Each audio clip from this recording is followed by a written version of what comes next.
दोस्तों, पिछले हफ्ते ही हमारे रक्षा मंत्रालय ने सुपर सुखोई प्रोग्राम को अप्रूवल दिया है। सुपर सुखोई प्रोग्राम के तहत हम 150 की संख्या में सुखोई 30 MKI को सुपर सुखोई में बदलने वाले हैं। सुपर सुखोई प्रोग्राम में 2 फेज होने वाले हैं। पहले फेज में हम 84 की संख्या में सुखोई फाइटर जेट को सुपर सुखोई में बदलने वाले हैं और हमारे रक्षा मंत्रालय की तरफ से इन्हीं 84 सुखोई फाइटर जेट को सुपर सुखोई में बदलने का अप्रूवल दिया गया है। इस प्रोग्राम में हम अपने सुखोई 30 MKI फाइटर जेट में ज्यादा से ज्यादा स्वदेशी कंपोनेंट लगाने वाले हैं। लेकिन इस अपग्रेड प्रोग्राम की सबसे खास बात यह रहने वाली है कि इस प्रोग्राम के तहत हम अपने सुखोई फाइटर जेट में स्वदेशी तौर पर बने रेडार का इस्तेमाल करने वाले हैं और इस रेडार का नाम उत्तम ऐसा रेडार होने वाला है। और अब इसी रेडार पर जोरों शोरों से काम भी शुरू कर दिया गया है और प्लानिंग ये की जा रही है कि 2025 तक हम अपने 2 सुखोई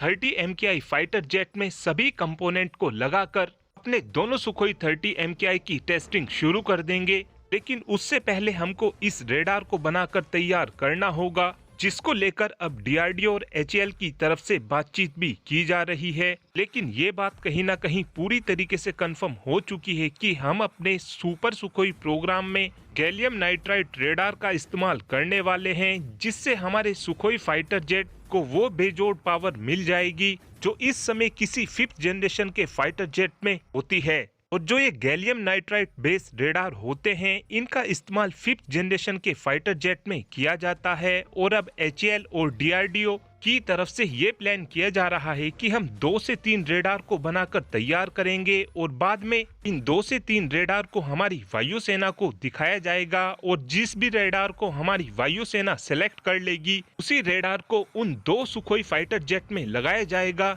जिनको HAL की तरफ से सबसे पहले अपग्रेड किया जा रहा है। और इन रेडार में से जो भी रेडार हमारी वायुसेना की जरूरत को पूरा करेगा, उसी रेडार का इस्तेमाल हम अपने सुपर सुखोई प्रोग्राम में करने वाले हैं, जिसके बाद इस रेडार का मास प्रोडक्शन शुरू कर दिया जाएगा।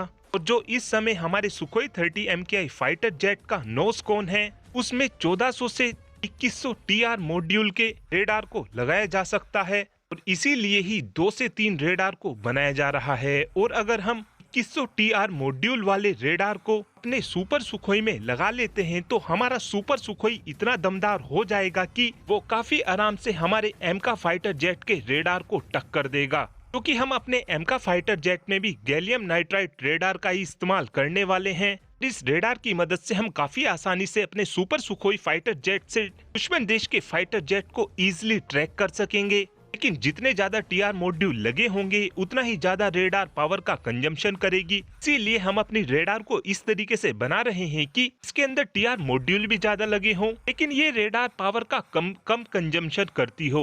और जब ये रेडार बनकर तैयार हो जाएगा, इसका मास प्रोडक्शन गोदरेज एरोस्पेस की तरफ से किया जाएगा। और अब आप ही कमेंट कर बता सकते हैं कि हमको गैलियम नाइट्राइड रेडार का इस्तेमाल अपने तेजस फाइटर जेट में भी करना चाहिए, हाँ या फिर ना। इस बात का आंसर आप कमेंट बॉक्स में दे सकते हैं। Thanks for watching this video. Have a good day.